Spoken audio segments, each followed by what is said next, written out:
Burada Sayın Valim komple yani çıkarıyor. Komple. Fişeğinden de ayırıyor, sapından da ayırıyor. Kırıp alıyor şu şekilde Sayın Valim. Komplesini alıyor. Şöyle içindekini alıyoruz. Evet. Şöyle. Evet. Ağlat fasulyemizi böylece tanıtmış olalım. Bildiğiniz üzere kuru fasulye bizim adeta milletçe en sevdiğimiz lezzetlerden birisi. Milli yemeğimiz diyebileceğimiz bir lezzet. Bu çerçevede ilimizde özellikle Ahlat, Tatvan, Adilcevaz ilçelerimizde çok önemli ölçüde kuru fasulye rekoltesi var.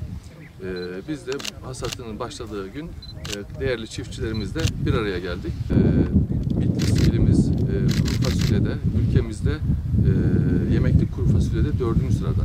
Yani şöyle söyleyebilirim, 110.000 dekarda toplam 37.000 ton civarında yemeklik kuru fasulye üretimimiz var. Ve dediğim gibi ülkenin de %13,6 üretimde 4. sıradayız. Tabii buna ek olarak tohumluk kuru fasulyede ise 3.000 dekarda yaklaşık 1100 ton tohumluk kuru fasulyeyle ülke üretiminin %46'sını gerçekleştiriyoruz ve Türkiye'de 1. sırada. Yani Bitlis yemeklik kuru fasulyede ülkemizin 4. tohumluk kuru fasulyede ise 1. sırasında olan bir ilimiz.